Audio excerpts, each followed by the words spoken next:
Welcome to steno with Paras. Dictation start होगी 5 second बाद।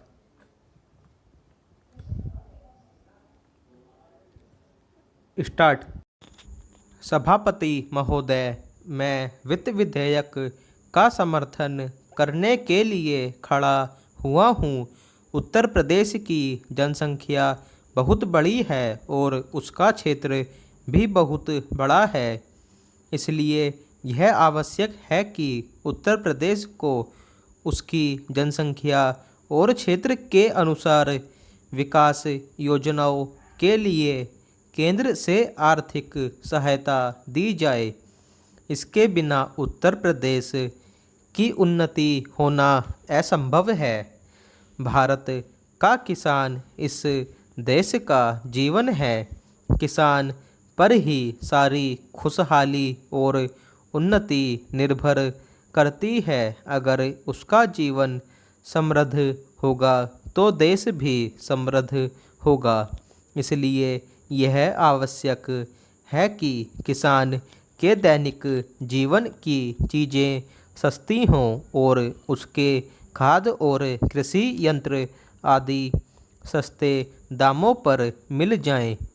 पानी के लिए उसको भगवान की तरफ न देखना पड़े, बल्कि उसको सिंचाई के विषय में आत्मनिर्भर बनाया जाए।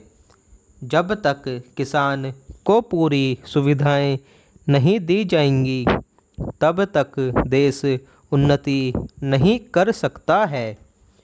मेरा यह भी निवेदन है कि जिन परिवारों में खेती का काम होता है, उन परिवारों के बच्चों को कृषि विभाग में नौकरी देनी चाहिए। यह मैं आवश्यक समझता हूँ क्योंकि उन्हें कृषि के बारे में व्यावहारिक ज्ञान होता है। पहला, सभापति महोदय, वर्तमान सरकार ने समाजवाद की नीति अपनाई है और सरकार समाजवाद की तरफ कदम बढ़ा रही है। लेकिन हम देखते हैं कि बड़े और छोटे सरकारी कर्मचारियों के वेतन में बड़ा फर्क है। कुछ अधिकारियों का वेतन हजारों में है, जबकि चपरासी आदि छोटे सरकारी कर्मचारियों को सिर्फ 5,000 या 7,000 रुपये मिलते हैं। आज वेतन में यह जो फर्क है वह समाप्त होना चाहिए। मेरा निवेदन है कि सरकारी कर्मचारियों के वेतन में बहुत ज़्यादा का अंतर नहीं होना चाहिए।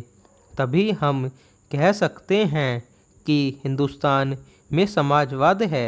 किसान की रोज़ाना के उपयोग की चीज़ें बहुत महंगी होती जा रही हैं।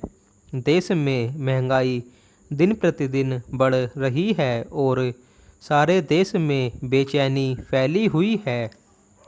इस बढ़ती हुई महंगाई को रोकना आवश्यक है, नहीं तो देश में क्रांति हो जाएगी। आप इस सच्चाई को छिपा नहीं सकते कि आज देश में चारों तरफ बड़ा असंतोष है और लोग बड़ी आशा से हमारी तरफ देख रहे हैं।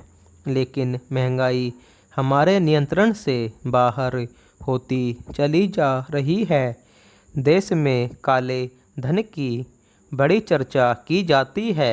उसको निकालने के लिए बड़े प्रयत्न किए गए हैं।